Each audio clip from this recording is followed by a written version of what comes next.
groovy. Hey everybody, Jim here, and today I'm going to be going over my Akumajou Dracula game collection. I guess my Castlevania collection, even though I don't actually have any Western Castlevania games in my game collection at this point. It's all Japanese titles, hence Akumajou Dracula. And before I get started, I'll just say that I don't really have any of the handheld titles in my collection anymore. I've played a lot of them, like the Sorrow games and Order of Ecclesia, which was really good. I like the handheld games, all of the Metroidvania style games. I just don't have them with me now because in recent years I haven't really been collecting much in the way of handhelds, but I know that those are some popular titles in this series, so I'll just give a quick mention that I do like those. I just don't physically have them right now. Also, I do not have any of the Lords of Shadow releases anymore. I had the first one at a certain point, and I just didn't care for it at all, so I don't really bother to have those in my collection. I'm more of, I guess you could say, an old school Castlevania kind of guy. I like all those things that are canon in the original series, so that was another reason I didn't really care for Lords of Shadow. It wasn't really canon with the series I'd been playing and loving for like 20 years.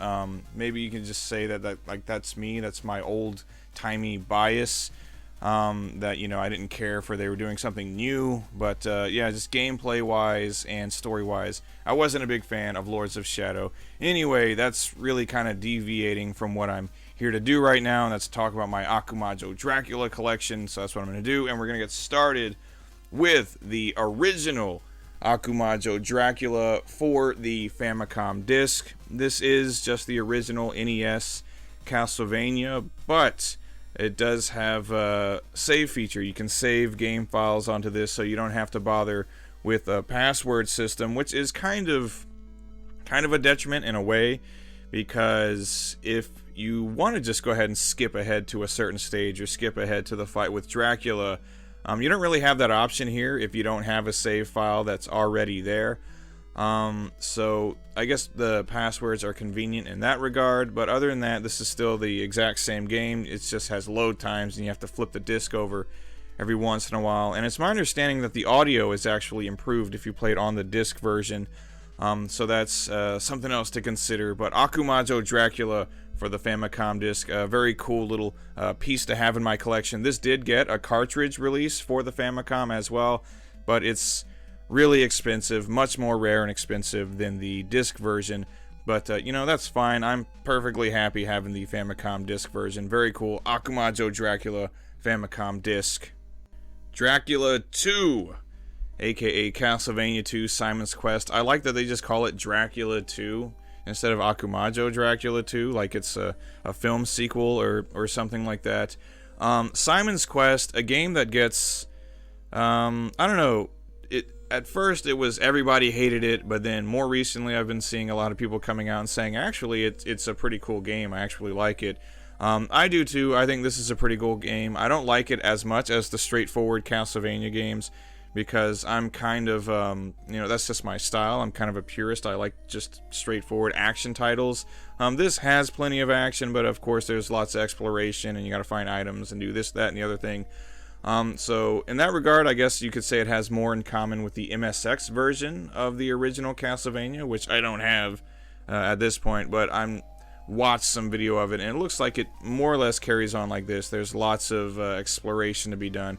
Anyway, Dracula 2, aka Castlevania 2 Simon's Quest, not a bad game. Excellent graphics and sound design is outstanding, and the gameplay is fun if a bit cryptic, but you know, sometimes cryptic can be okay too. Anyway, Simon's Quest, kind of the black sheep in the Castlevania family, but still really cool. I like it a lot. Akumajou Densetsu for the Famicom, aka Castlevania III, Dracula's Curse. This is my favorite of the 8-bit Castlevania games. The graphics are excellent, the sound design is great, especially on the Famicom. There's an extra sound chip in here that really gives the music a big boost. So if you haven't played the Famicom version before, I would suggest you do if you're, you know, an 8-bit music enthusiast. Plus you got multiple characters to play as, multiple branching paths. It's just, as far as the 8-bit Castlevanias go, I think this is the perfect one. It's not just my favorite 8-bit Castlevania game, it's probably my favorite 8-bit Konami game, which is saying a lot because their 8-bit library is outstanding. And just overall, it's one of my favorite NES games. I'll just say that. Anyway, Akumajou Densetsu, aka Castlevania III Dracula's Curse, amazing game. Akumajou Special, Boku Dracula-kun. Before we move away from the Famicom, I have to talk about this game. It's not, you know, a traditional Castlevania game, but that's fine. It's excellent. I've actually done a full review of this game already, so I'll link that in the description. This game is excellent. It's a bit more like, kind of like a slower-paced Mega Man game. You're a little Dracula, and you can shoot your fireballs, and you get power-ups, and you can transform into a bat and other things like that. Very cute graphics, extremely colorful, and a really great soundtrack. It's a lot of fun, a lot of different kinds of stages and cool bonus stages and cool boss battles, and just really Kid Dracula. I know this didn't come out on the NES, but there is the Game Boy release, which I still haven't played yet, but it looks like it's pretty good as well. And this, I'm pretty sure, was released later digitally, I think. So if you get the chance, definitely play this. Yeah, it's not a traditional Castlevania game, but it's still really, really fun, really good looking, and good sounding. Boku Dracula-kun, Akumajou Special, Kid Dracula, really fantastic game. I like it a lot. Dracula Densetsu, the one and only Akumajou handheld game I have in my collection right now. This is really good. This and the sequel as well are both awesome. I've heard this get a lot of criticism for the kind of sort of like slow, kind of clunky gameplay, and I can say that that's true, but if I'm not mistaken, this was a Game Boy launch title, so I think for an '89 Game Boy game, this is pretty good. What is it, the rope climbing, right? There are no stairs anywhere, you have to climb ropes everywhere, and I'm pretty sure there are no sub-weapons in this game either. It's a really, really stripped down Castlevania, which again is something I'd kind of expect from a Game Boy Castlevania, but still not bad. I think, what is the US title? Is it the Castlevania Adventure? That might be it. I'm not 100% sure.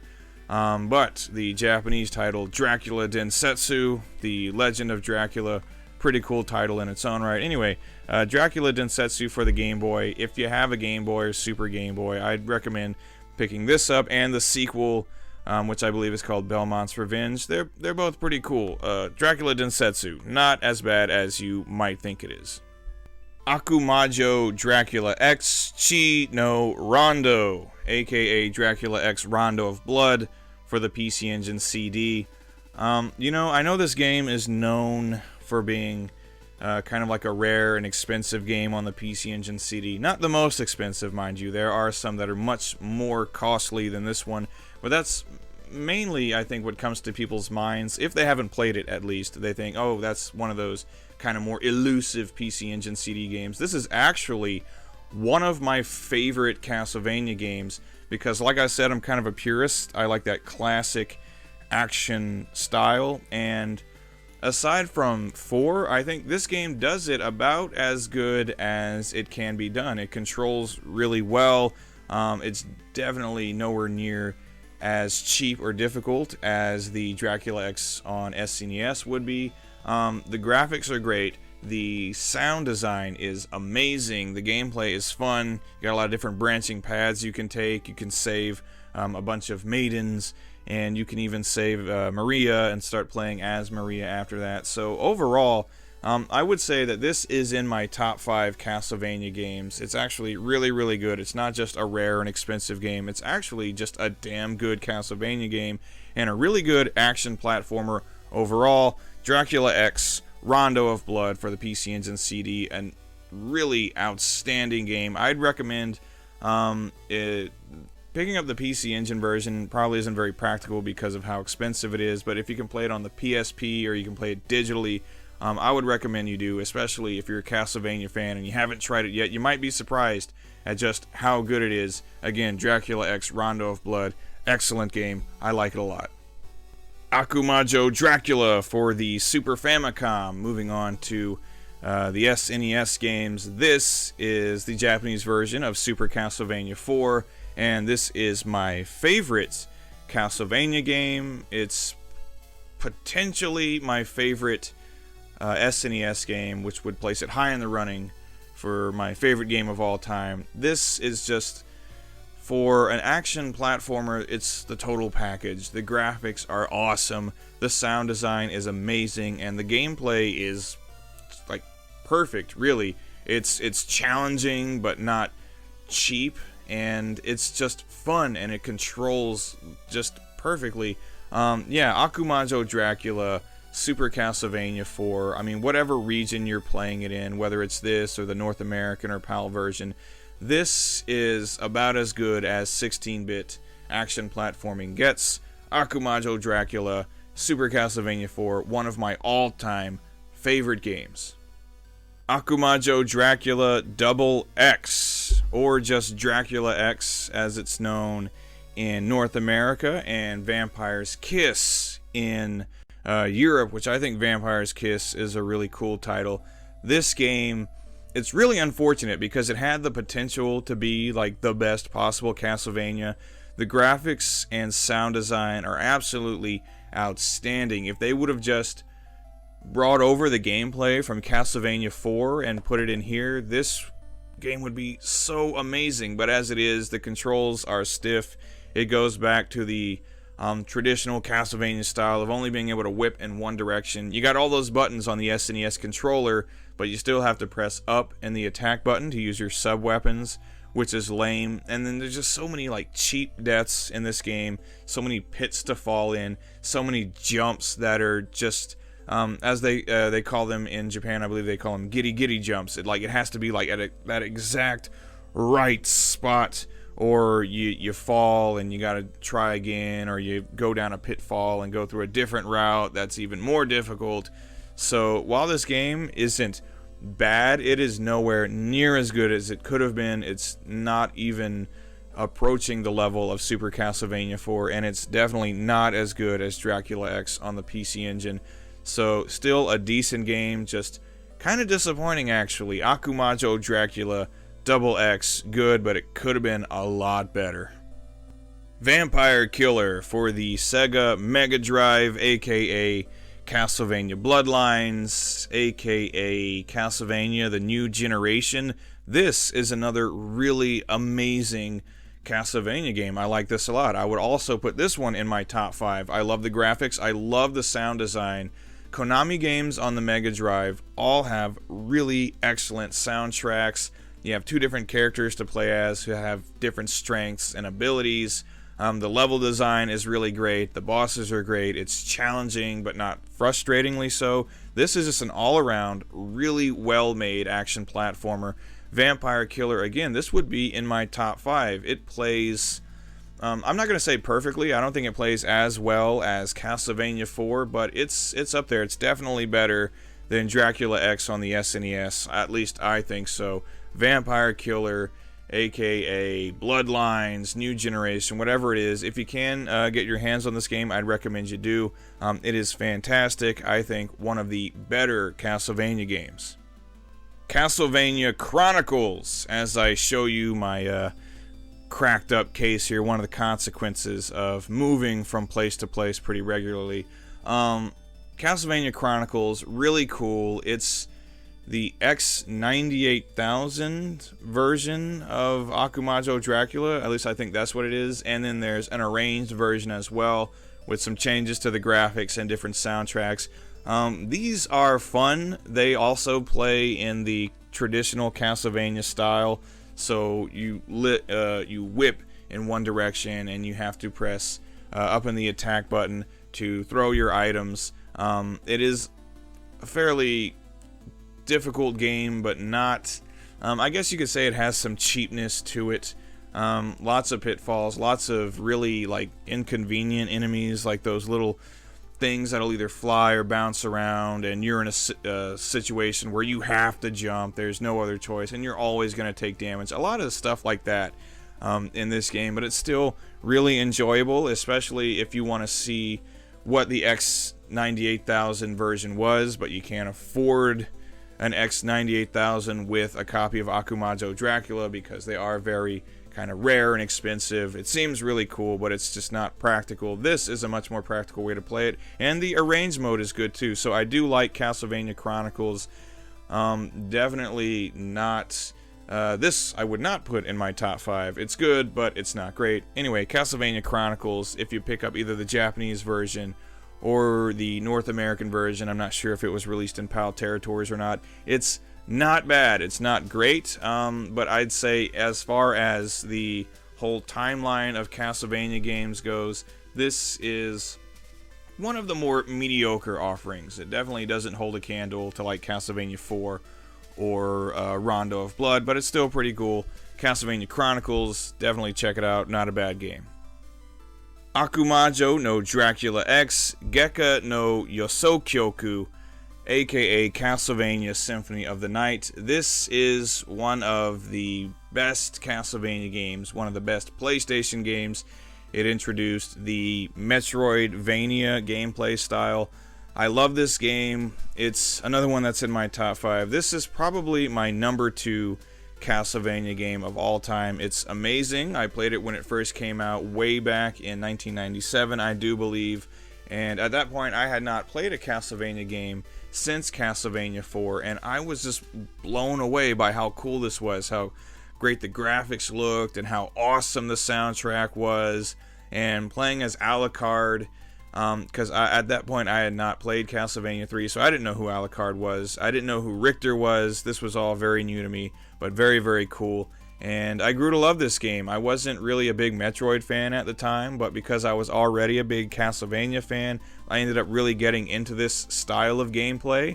And then because of this game, going back to Metroid with kind of a new appreciation for the gameplay in those games. So Castlevania Symphony of the Night, this is just an all-time classic. Again, one of the best PlayStation games available, and probably my second favorite Castlevania of all time. It is amazing. If you've never played it before, shame on you. Go out today, stop watching this video, go play Castlevania Symphony of the Night, one of the best games of the 32-bit era, period. It's awesome. Akumajou Dracula X, Gekka no Yosokyoku for the Sega Saturn. This is the Saturn version of Castlevania Symphony of the Night. It is still pretty awesome. I know a lot of people will point out that there's a lot of slowdown in this game, and that's true, there is. I don't know why, but for some reason when they translated this game over to the Saturn, which typically handles 2D graphics perfectly, something is causing quite a bit of slowdown in this game. Something was lost in the translation, I guess, if you're playing as either Richter or Alucard, but you can also play as Maria in this game, and the slowdown is not as bad at all if you're playing as Maria. Don't ask me why, I really don't know. I'm sure it's something technical. But other than that, still great graphics, amazing sound design, same great gameplay. There's even a couple of areas added onto the castle in this game, which is very cool. So Castlevania Symphony of the Night for the Sega Saturn. Not as good as the PlayStation version, which really surprised me, but still a really excellent game and a really nice piece to have in your collection if you're a Castlevania fan. Akumajou Dracula X, Gekka no Yosokyoku for the Sega Saturn. Very cool. Akumajou Dracula Moku Shiroku, aka Castlevania 64.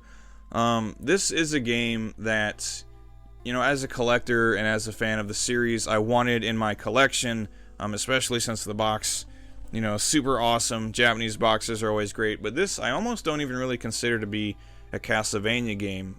Playing it for the first time as a kid, it just left me kind of like scratching my head. There was just something bland about it. It didn't bring the kind of feeling and atmosphere that I had gotten from the previous Castlevania games. Even though those games were usually like really light on story, they were so excellent with their gameplay and their graphics and sound and just the overall execution. that I was really sucked into them, into their stories, into this, you know, the Belmont vampire hunting clan versus all these forces of darkness. That was always cool. The characters and settings and everything in here just doesn't really do it for me. I actually don't have the second N64 game, just because I'm not really into these. Not a terrible game, just for Castlevania. I don't think it really lived up to the license. But anyway, Akumajou Dracula Mokushiroku Castlevania 64. Again, not terrible, just, well, not my cup of tea, I guess. Castlevania for the PlayStation 2. As far as I know, this was the first game to be released in Japan to actually carry the Castlevania title. Even the Castlevania Chronicles had the title Akumajou Dracula. And I think later the Lords of Shadow games were released here as Castlevania as well. This, known elsewhere as Castlevania Lament of Innocence. I can recall when it first came out, a lot of people kind of lambasting it, complaining, saying it was a Devil May Cry ripoff, whatever. I didn't really care, because I, at the time, didn't really like the Devil May Cry series. I didn't care for the character of Dante, and if I don't really like a game's protagonist, chances are I'm not going to want to play it very much. So when this game came out, I was really into it. I enjoyed the gameplay, the graphics are good, the soundtrack, as usual, is really good, and I enjoyed the story. I like that it gave you a starting point for all of the Castlevania lore, the Vampire Killer Whip, the Belmonts, Dracula, all that stuff. So for the story alone, I really appreciate this game, but actually the gameplay and the overall presentation I think is really good too. Castlevania, aka Castlevania Lament of Innocence, really good game. Probably doesn't get the credit it deserves, but I like it a lot, and I'm really happy to have it in my collection. Akumajou Dracula Yami no Juen, aka Castlevania Curse of Darkness, another game that I really like. It picks up some more of the Metroidvania style gameplay elements, so it's more of an action RPG, and you can get your little familiars to fly around and help you out. You're like this devil summoner, which is very cool. It follows the story of Castlevania 3, which again is something I really appreciate about this game, building on the Castlevania story and the lore and the fighting Dracula and the monsters and the Belmonts and all that cool stuff. So I do like this game a lot. I like the gameplay, I like the graphics and sound design. Again, really excellent soundtrack, and the story was awesome as well. Another one that I feel like, you know, doesn't really get a whole lot of credit, but, you know, an overlooked Castlevania game. I guess I can say that about the PS2 games in the series. They're overlooked, but I don't really think they should be, because they're good, solid 3D action games. And Castlevania Curse of Darkness, just all around good. I won't say it's like great. It's not going to knock your socks off. It's not the best 3D action game on the PS2, but it's really good. And again, the graphics, sound, story, it's all there. So Akumajou Dracula Yami no Juen, Castlevania Curse of Darkness, excellent game, and another one I'm happy to have in the collection. And that's it. Those are actually all of the Akumajou Dracula games in my collection. So yeah, no Lords of Shadow, not much for handhelds, no Castlevania Judgment for the Wii, but that's fine. As I come across those Akumajou handheld games, I'm sure I'll pick those up in the future, and I'm not terribly concerned with Castlevania Judgment or the Lords of Shadow games. Not something I desperately need to have in my collection. Like I said, I'm a purist. I like more the old school 8-bit, 16-bit action titles, and the PS1, PS2 games are good too, and the 64 games, I can take or leave. Anyway, I'm obviously a huge Castlevania fan. It's one of my favorite series of all time. You, in the comments, do you like Castlevania? And if so, what are some of your favorite Castlevania games? Because I'd like to know. Anyway, until next time, thank you for watching, everybody. If you sat through the whole video, then bless you. You have a great deal of patience. So take care, everybody. Goodbye.